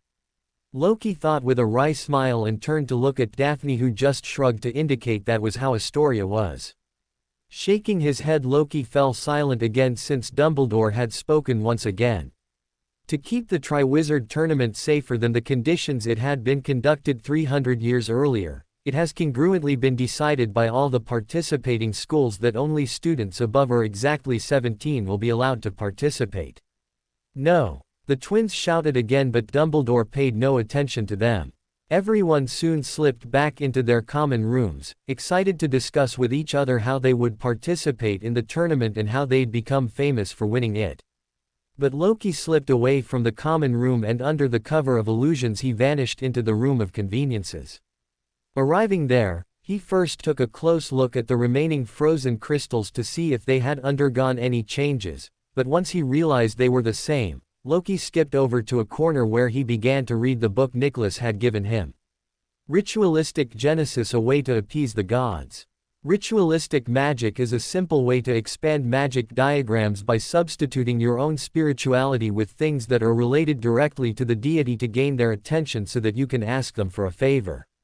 All ritualistic magic has 3 stages to it: the gathering phase, the aligning phase, and finally the execution phase. The gathering phase attributes a list of the sacrifices you offer, the aligning phase aligns those gifts to the respective gods and goddesses, while the execution phase is when you use everything set up to make your request.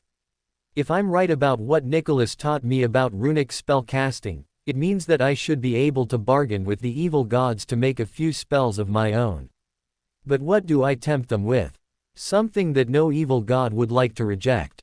For a normal wizard delving into dark magic, it's probably the willingness of the wizard to become a follower or a believer. But I can't do that. So what can I tempt them with? Loki had a vague idea about what he wanted to do, but since he wasn't fully sure about it, he pushed it to the back of his mind for now. Loki casually read the book as he softly started to doze, and eventually, he fell into a deep sleep since he was a little tired from having read books all day on the train. Early the next morning, Loki got ready and dressed himself after going back to his room from where he visited the first class of his day, Transfiguration. As soon as Loki entered the class, he handed Professor McGonagall his homework, but when he submitted it at her desk she spoke softly, "Mr. Loki, I would like to have a word with you after class if that is possible." Loki looked at her, but her expression did not betray the purpose, and so he just shrugged and nodded before returning to his seat, waiting eagerly for the end of class to see what Professor McGonagall would ask of him. Does she want me to prepare another play with my own for when the other schools arrive? But she was a little too serious for something like that. Oh, she probably wants to give me the next potion since she thinks I've most likely digested the entire potion from last year. I already planned for this, so there's nothing to worry about. Maybe, well, let's see what happens. Wrapping up class, McGonagall waited by her table patiently as everyone but the 3 students she'd stopped waited behind everyone. Loki, Hermione and Daphne. All 3 wondered why Professor McGonagall had stopped them, but even after giving each other a short glance none of them could come up with a valid reason. Is it something to do with Hogwarts, honest Mill? But we haven't done anything wrong. Does it have something to do with the investors? Loki stood in front of McGonagall's desk with the 2 others and waited for McGonagall to reveal the contents of their current source of confusion. I have a proposal for the 3 of you. McGonagall revealed in a stern voice, which slightly surprised Loki since she never used such a stern tone with a student when class was over. Especially never with students she knew quite well. Is someone making her do this? But why's she looking at Hermione like that? Did Hermione force her to do this or something? I would like to assign Miss Granger under your care after she takes a potion to become a beander. Hermione's mouth instantly hung loose and Loki looked at her with his eyebrows raised while Daphne gave Hermione a slightly judging stare. She asked Professor McGonagall to become a beander. No wonder she's in a terrible mood. That was awfully brave of her. I've thought this over quite a bit, along with multiple other teachers, and we think you can be allowed to become a beander. Ah, Professor. I understand you want to thank me, Miss Granger, but this is a serious. Here is a list of all the starting sequences of the potions the school has. You might choose one of them.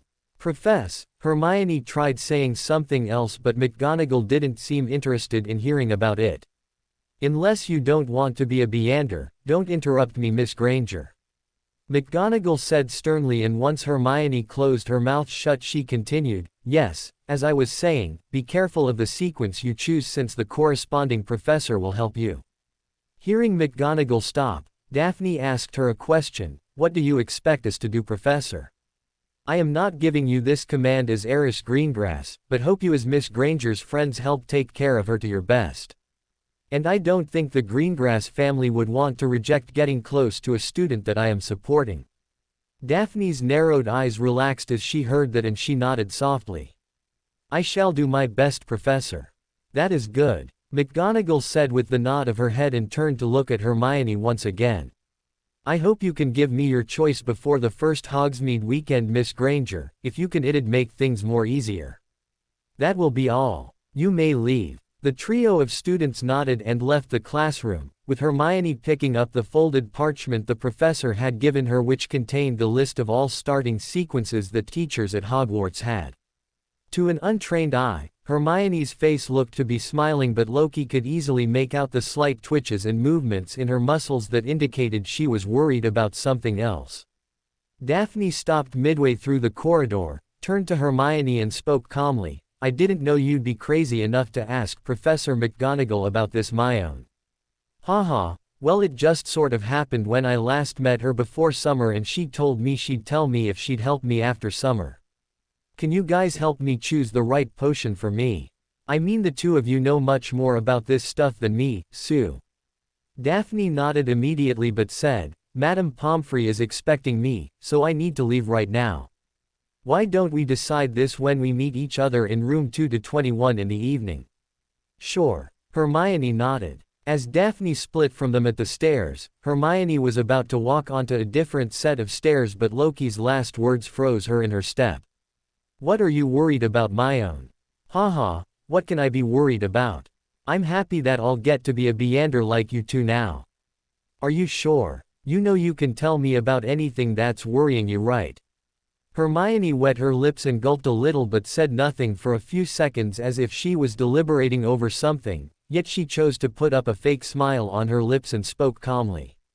I'm just a little worried about if I will be able to do this properly, you know, after what you told me back in Diagon Alley.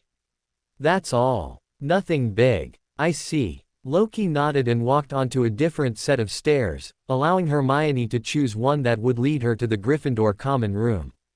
So she's worried about the option I gave her as Mr. Error. She's probably worried that Mr. Error will be angry with her if she rejects him. Seeing Loki going towards the dungeons, Hermione stepped off the staircase that took her to the Gryffindor common room and ended up inside the second-floor girls' lavatory instead. Her mind buzzed with various possibilities. Will it be alright to choose one of the pathways Professor McGonagall has given me? Ag. I can't even talk to anyone about Mr. Error. What if he gets angry about me not choosing him? I also remember him saying that the person who wanted to help me has already paid the price to help me too.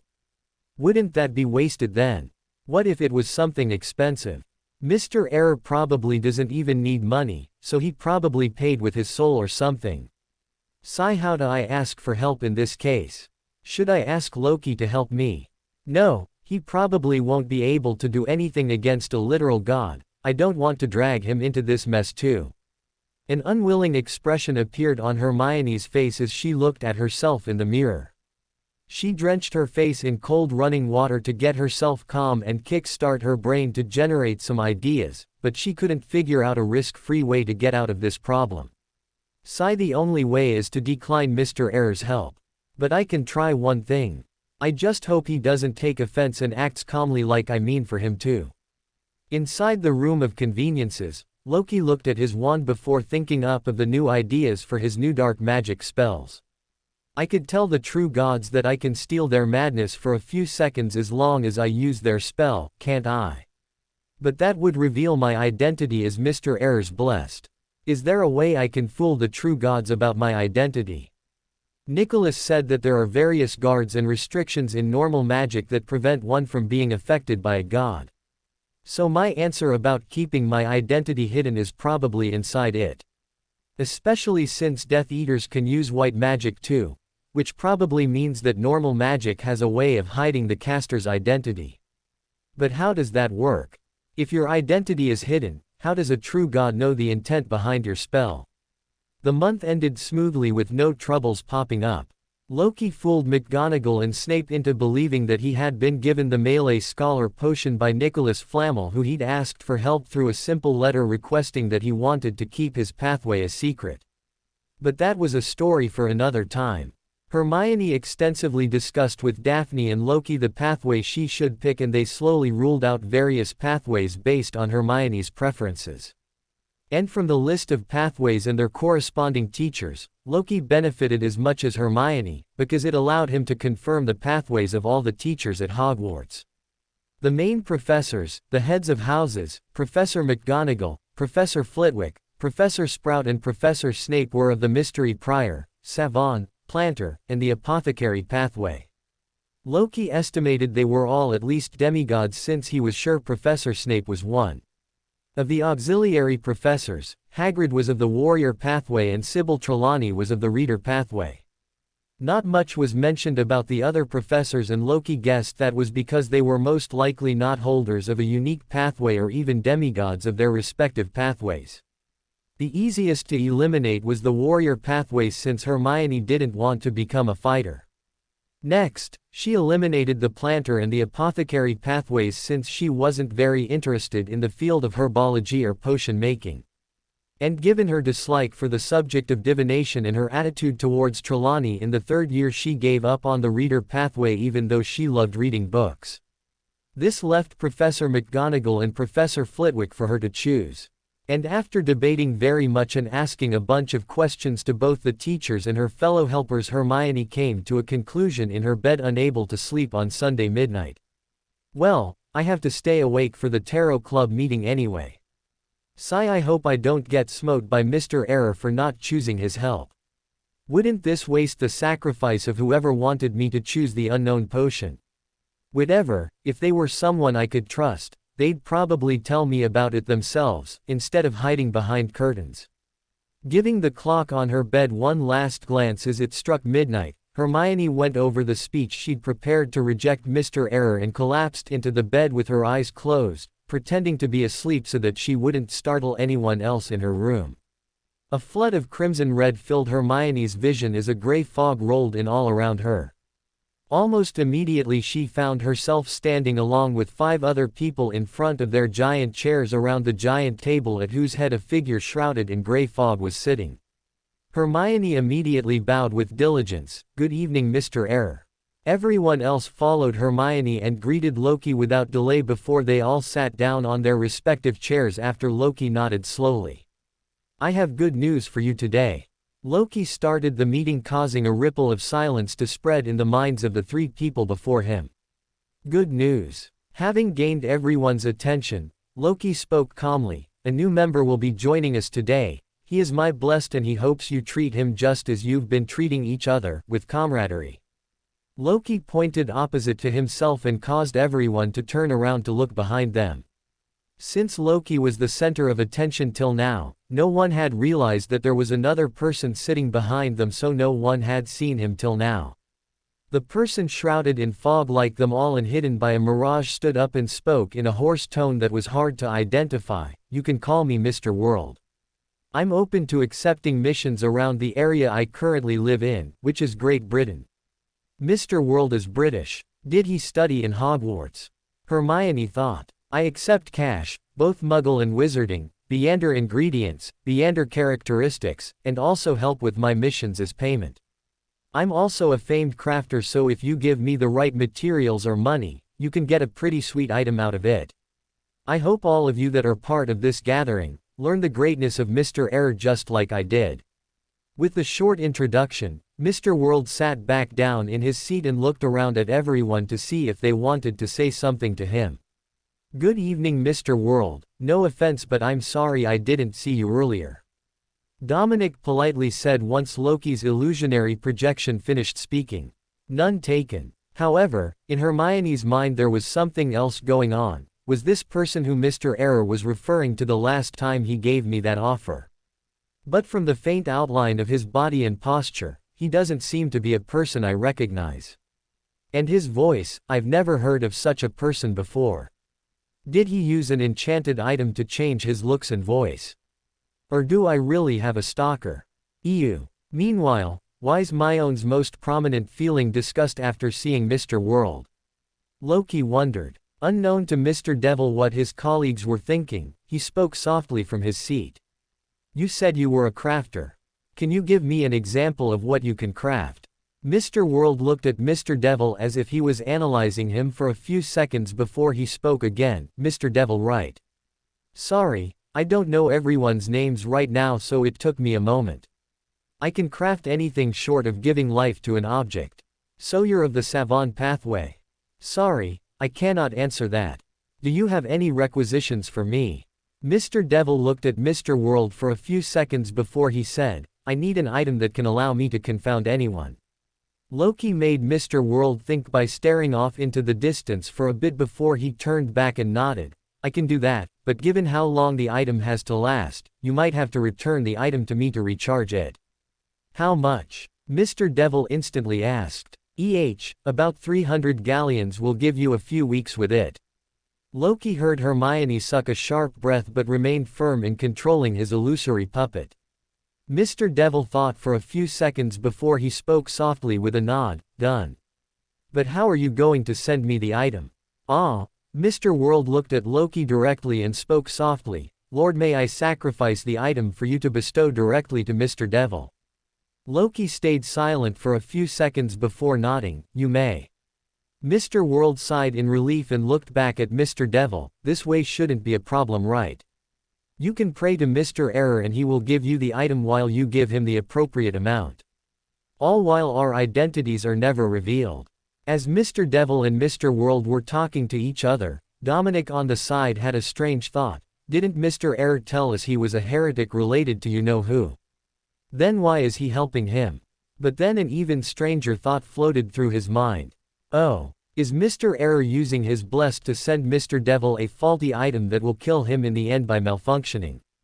Brilliant. Mr. World nodded and finalized the deal with Mr. Devil at £300 and Loki swept his gaze over Dominic and Hermione. Why's Dominic's predominant expression adoration? Who is he adoring so much? Hermione, is he? No. I'm sure it's something else.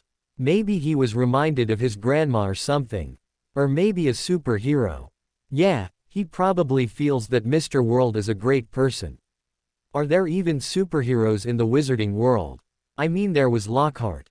Once silence returned to the Saphira Castle, Snape looked around for a few seconds, before turning towards Loki and asking him a simple question. Is it possible to trade for knowledge, Mr. Error? Loki gave Snape a penetrating stare while wondering what the man wanted to ask him about. Something that he wants to ask a god about. Something that only a god would know. Do I even know any such thing? But Loki simply nodded. If it is just something that I don't know about, I can just tell him that he isn't high enough in sequence to learn about it. Snape paused for a few seconds to word his question right, before asking the question without any frills. Could Mr. Error share with us the location of the Chaos Sea? Loki's brows raised in surprise. The Chaos Sea. The God Almighty pathway. Adam. So Professor Snape is trying to help him. Or is it just a test of my knowledge that Adam wants to use to see how ancient I am? Single quote. Single quote. Either way, I can't tell him anything about the location since I don't know anything about it myself. Loki then used his spirit vision to study the body of heart and mind of Snape. Although most of his thoughts are hidden behind a runic barrier, the color of his aura is clear enough. A tinge of blue indicates that he is thinking deeply, but there is also a bright tinge of red that indicates he is a little excited, and is waiting in anticipation of what I will say and how I'll respond. As the silence grew louder, everyone leaned in to show their interest regarding such information. Although none of them even knew that Snape was talking about a Sephiroth, they all felt that if the mostly silent Mr. Moon had something to say, it was probably very interesting. Except Loki disappointed them all by saying, "You are not strong enough to learn about it yet," Loki said with a pause as he gauged Snape's reaction. Ah, his colors dimmed a little. Did he expect to learn something more? Well, I can't disappoint him that much too, now can I? And so Loki continued, places like those will contaminate you the more you know about them. And if you already know about it, then it is more likely than not that you will run into them or be contaminated by them in some way. Everyone had a slightly different reaction to those words. Hermione was amazed that simply learning about something would contaminate you in some way. At the same time, Fleur and Dominic were amazed more than not by Mr. Error's willingness to share such information with Snape to make sure that he wouldn't be contaminated. Would it be inconvenient for him if we were contaminated? Snape thought when he was presented with the information, while Mr. Devil looked at all with a sense of amusement. Mr. Error is an entity that knows information that could be dangerous even to a demigod. I should inform the Lord about it. I'm sure he will have a few questions he would like answers to too. But everyone in the castle also understood the meaning of Loki's words. As long as you were anyone worth knowing about, you'd already know such a thing. Loki's words had the intended effect on Snape, since his aura was suddenly contaminated by a tinge of green, which indicated calm and thoughtfulness. But before Loki could dismiss the question, Snape suddenly asked something else. Respected Mr. Error, if I were to trade the information with you regardless, what would the price be? Loki frowned when he heard this, but knowing that this was the principle he had set in the first gathering, he spoke again after thinking for a few seconds. "You are too weak," Loki said, shaking his head softly. Everyone that was feeling a little afraid that Snape was stepping outside his line by asking Mr. Eyre the question again when he had already tried to tell him that he was not strong enough politely, nodded their heads. Especially Sirius, who looked at Snape with a sense of pure joy and satisfaction. What a fool. But then a gnawing worm pinched the back of Sirius's mind. Well, it isn't like I wouldn't like to know more about it myself, but I understand that Mr. Eyre is being kind to us. But should we all try and pressure him into answering? I mean, can he withstand the amazingness of us, of me? His little disciples. I mean, if this is all just a dream that I'm having, can't I direct it in a way that would help me a little more? Isn't bossing around a true god more serious-like? It would be a great achievement for the Marauders. Why am I so weak in this dream anyway? Shouldn't I be the one sitting at the head of the table? What a strange dream. Finally, Loki continued, "You can't satisfy the trade. You have nothing interesting enough for me to know about." Snape frowned a little but understood that he was trying to bargain with a true god. Either way, it showed to everyone in the Saphira Castle that Mr. Eyre wasn't as ruthless a figure as they had made up in their minds. This was especially helpful for Hermione, who was still worried about how she was going to reject Mr. Eyre's proposal for her to become a beander of an unknown pathway. Just as Loki was about to end the topic and move on, Snape asked another question, this time to Mr. World. "Mr. World, if I might ask another question," Snape said with a slightly more respectful tone than before, causing Loki to feel a little insulted. The hell is he more respectful to an illusion? Loki made Mr. World look at him and nodded after a few seconds. "He won't ask me something strange again, will he? Mr. World, you appeared in a dream of mine." Loki's eyes widened when he heard that, as did the other members of the Tarot Club. The words caused everyone to behave strangely. While Hermione was just confused like always, Sirius and Mr. Devil both narrowed their eyes, since this meant that Snape's spirituality was trying to warn him about something. Especially because this was Mr. World's first gathering. Why am I in his dreams? Did his spirituality warn him about something? But how did he know about me before I even appeared here? What do you want me to do about it? Mr. World asked with clear displeasure. Snape didn't retreat and instead spoke to him in more detail. "In my dream, you said the following words, 'Time to cure the moon of its sickness.' I wanted to know if you know what this means." Loki's brows shot up. "I did that. There are two interpretations to the dream. One is that I cure Professor Snape himself of some corruption. The other is much more scary. I cure the real moon from the corruption of Mother Goddess of Depravity." Loki quickly scanned Mr. Moon using his spirit vision to check for any signs of corruption or even subconscious manipulation from Adam, like he had noticed in Harry Potter, but either he was too weak to see any such thing, or to his disappointment it meant that the second option was the right one. So Mr. World spoke with carefully measured words. "I can think of a few meanings to the strange dream, but I think our Lord would know if I am right or wrong." Snape frowned, as did everyone else. Each one of them thought similarly. Was the matter not as simple as we had thought? And when Mr. World looked at Mr. Eyre, he just stayed silent and shook his head calmly. Mr. World sighed before turning to Mr. Moon to speak again. "I'm sorry I cannot share this information with you. But it isn't because the price hasn't been met, but because you aren't strong enough yet to know about such things." Snape's frown only deepened, but he didn't argue this.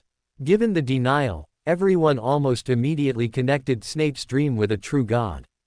Each one of them had their own delusions, with Mr. Devil being the closest, since he simply knew that most other true gods didn't like his master and they all sought to kill him.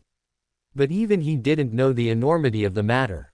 But what was common among them all was that each one of them was amazed at Mr. Moon for being able to come in direct contact with his true god, even though it was only a dream. Fleur, who had only ever been singled out by her goddess by her rejecting to speak with her or respond to her rituals, felt a strange sense of unease as she glanced at her seatmate. Loki looked at Snape, whose aura was swimming with disappointment, and gently rapped his fingers on the edge of the table. Everyone noticed this and turned to look at what Mr. Error had to say. Once everyone was paying attention to him, Loki finally spoke solemnly. Don't think about these matters beyond the boundaries of the tarot gathering. Everyone's eyes widened slightly while Hermione began cursing herself.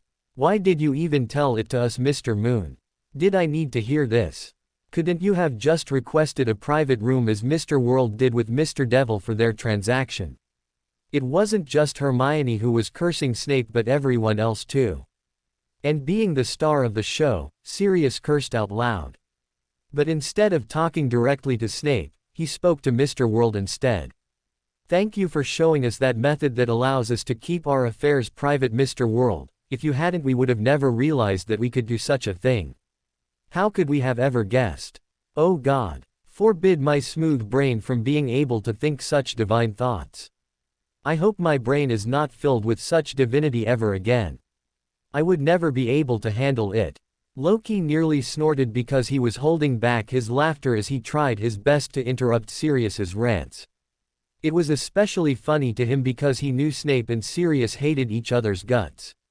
After a few seconds, however, when everyone started getting bored of Sirius's insults, Mr. World interrupted with an offer. I have a proposition to make. I hope your proposition isn't going to fill me with the divine grace of a true God, Mr. World. Perhaps you'll have to save me next. Like a damsel in distress. Oh, my dear hero. Mr. World. My world. Don't let the gods interfere with our lives. Oh no. Sirius interrupted and Loki barely managed to stop himself from laughing. Everyone else was quivering lightly while stealing glances in Mr. Moon's direction. Snape found this unbearable and hence spoke with slight annoyance in his tone. This tomfoolery isn't what is needed here. Matters beyond life and death of a simpleton like yours are being discussed. Oh, boo-hoo. How will I ever save myself from the assaults of a ruthless man who is trying to impale me with knowledge that I should never have learned to begin with? This barbarian. He's trying to spear me with the romance of a forbidden love. How can I save myself from this smooth-brained troll? O Lord, mercy have me you. Loki was dumbfounded at Sirius's bravery to act like this in front of a true God. But since he didn't want to seem bothered by such silly matters, he said nothing directly. Instead, he spoke as Mr. World. Thank you for those detailed dramatizations, Mr. Star. I'm sure you would love to be an actor one day. Aren't we all actors? Trying to pretend our madness does not exist. Either way, ahem, as I was saying, I have a proposition for everyone here to offer. At least for those that have true gods in their pathways here. Mr. World's words got everyone's attention and they all quietened down. I would like it if it were possible for you all to arrange a request for me to meet the true gods of your respective pathways. Of course, the payment for being able to secure this will be immense. I can reward each of you with about 7,000 galleons for this, along with the promise of several high-tier mystical items for free as long as you provide me with the required materials. Like everyone else, Fleur was immediately interested and she frowned a little before speaking up first. Isn't that's too little for a meeting? Mr. World looked at Fleur and shook his head. Not as long as you tell them I am Mr. Error's blessed. But that was when Mr. Devil spoke up. I can give you a ritual to communicate with the true goddess of my pathway right now if you want. It will be immediate and you will get a direct response 100% of the time. Although Loki knew Mr. Devil was just talking about Mother Tree of Desire, he didn't dismiss him. He had a simple reason. If he collected a highly valued ritual that connected to her, wouldn't he be able to use it to do some harm to her at some point? After all, I'm Mr. Error. Oh. And what would you like for it? Mr. World asked, leaning in Mr. Devil's direction. I would like you to give me the item that can cause mental interferences for no price. Although no one else noticed, Loki did see that Snape was in a soft sense of confusion and turmoil. He's worried about Mr. Devil going against someone as a spectator. Why? Wouldn't such a crime be easy to identity? Since the only spectator around, Adam. What is Mr. Devil even going to do with such an item? Give him a good back scratching to the authorities. I doubt he's even capable of that much. There's a vast difference between a simple mystical item and an angel that can think reality into existence. Unless he uses it to brainwash and gather people for the next few months, during which time he hides them to perform one grand ritual to gain power because of their sacrifices. Or sacrifice them to her. Single quote. I don't get that vibe from Mr. Devil. He's eager to do something big, but he comes off as naive, almost like a poser.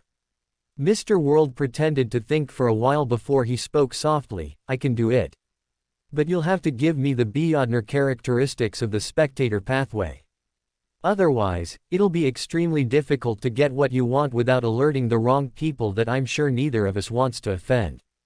Mr. Devil paused at this for a few seconds before pinching his chin as he spoke with a feverish grin. I would love to do that. It will take me some time to gather the beander characteristics, but I can get it in a few days' time. Loki's brows quivered, but since everyone was looking at Mr. World, everyone missed it. Seriously. A few days. For the beander characteristics of a pathway that no one has any idea about and is considered mostly extinct. Single quote. I guess Harry's villain has some stored and hidden away. How convenient. With no one having anything else to offer, given that they were all a little wary of speaking in Mr. Devil's presence, the next minute was silent before Loki spoke. If that is all, then we shall end the gathering here.